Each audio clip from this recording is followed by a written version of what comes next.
yang harus sekali kita bersyukur kepada Allah Subhanahu wa Ta'ala. Kemudian salawat berikan salam semoga senantiasa tercurahkan junjungan alam Nabi kita yang mulia, uswah dan qudwah kita bersama Muhammad bin Abdullah sallallahu alaihi wasallam.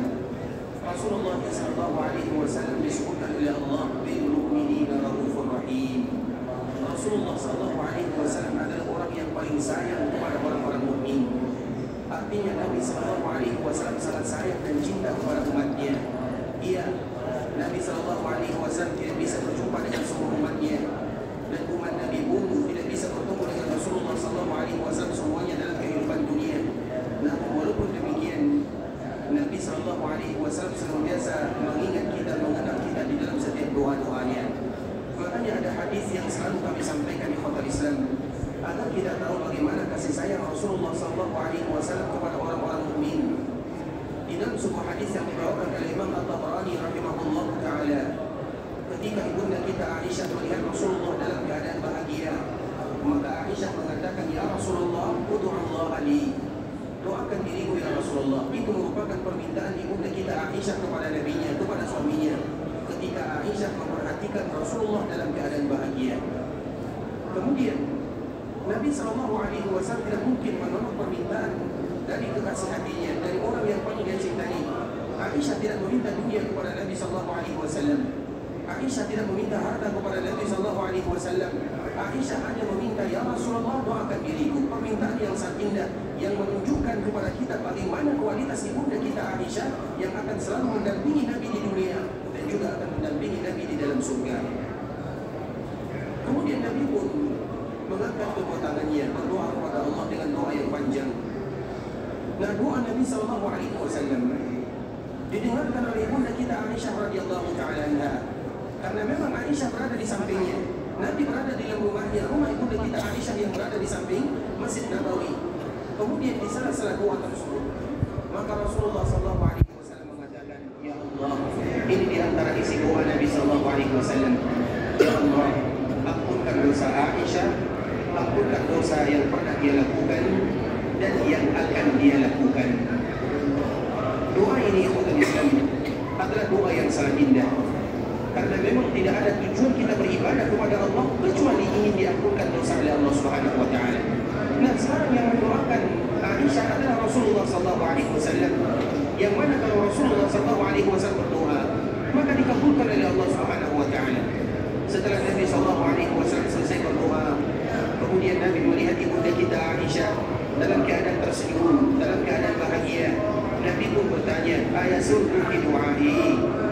Wahai Aisyah, apakah engkau bahagia dengan doa yang aku panjatkan kepada Allah? Tentu jawaban ibunda kita Aisyah, iya, aku bahagia. Jangankan Nabi yang mendoakan diri kita, kalau ada ulama yang mendoakan diri kita, "Ya Allah, ampunkan dosa fulan bin fulan." Kalau orang tua kita yang mendoakan diri kita, "Ya Allah, ampunkan dosa anakku," maka kita akan bahagia dengannya. Apalagi kalau Nabi yang berdoa sallallahu alaihi wasallam. Sehingga dikala Rasul bertanya kepada ibunda kita Aisyah, "Ayasurruki du'ai?" Apakah engkau bangga dengan doa yang aku panjatkan kepada Allah? Maka ibunda kita Aisyah mengatakan, "Iya, aku bahagia, aku bangga, aku gembira dengannya." Maka apa kata Rasulullah SAW setelahnya di ikhwatul Islam? Agar kita tahu bagaimana cintanya Rasulullah kepada kita kaum muslimin, agar kita tahu bagaimana sayangnya Rasulullah SAW kepada umatnya. Apa kata Rasulullah SAW? "Wahai Aisyah, ketahuilah, doa yang aku panjatkan kepada Allah untuk dirimu, itu jugalah doa yang aku panjatkan kepada Allah untuk umat-umatku." Apa artinya ikhwatul Islam? Nabi tidak pernah melupakan kita di dalam doanya. Iya, kita tidak berjumpa dengan Nabi, Nabi juga tidak berjumpa dengan umatnya. Karena memang di dalam sebuah riwayat Nabi SAW menyebutkan, "Wadidna law anna qad ra'ayna ikhwanana." Di antara salah satu keinginanku adalah bagaimana berjumpa dengan saudara-saudaraku. Para sahabat yang ada bertanya, "Ya Rasulullah, awalasna ikhwanak?" Bukankah kami yang bersamamu, yang ada di sampingmu, yang berada di sisimu adalah saudara-saudaramu? Apa jawaban Nabi SAW? "Kalian adalah sahabatku, sedangkan saudaraku adalah mereka yang tidak melihatku, dan aku pun tidak melihat mereka. Namun walau demikian mereka tetap beriman kepadaku." Itulah saudara Nabi SAW. Siapa dia? Umatnya. Kita ini adalah saudara Nabi SAW. setiap doa Nabi sallallahu alaihi wasallam. Makanya di dalam riwayat yang lain disebutkan setiap hari Nabi sallallahu alaihi wasallam berdoa untuk umatnya. Nabi tidak pernah melupakan kita sebagai umatnya. Iya, Nabi tidak bersuara dengan kita, tapi Nabi tidak pernah melupakan umatnya. Hanya saja umat Nabi yang sering melupakan Nabinya. Nabi tidak pernah lupa kepada kita yang orang Islam.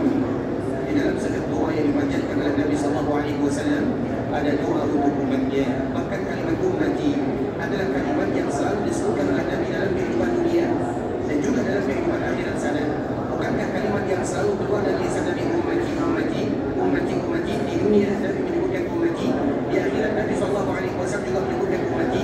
Artinya Nabi tidak pernah lupa kepada kita. Kalau demikian keadaannya, maka kita pun tidak boleh melupakan baginda Nabi yang mulia sallallahu alaihi wasallam. Dan di antara bentuk seorang hamba, seorang muslim, mereka sudah mulai melupakan Nabi sallallahu alaihi wasallam ketika mereka melewati harinya, kemudian tidak mengucapkan salam dan selawat kepada Rasulullah sallallahu alaihi wasallam. Maka wajar Nabi sallallahu alaihi wasallam menyebutkan minal jafaa an yuzkara inda rajul falam yusalli alaihi. Di antara bentuk keringnya sudah mulai seorang hamba melupakan Nabinya ketika mereka tidak mau lagi mengucapkan salawat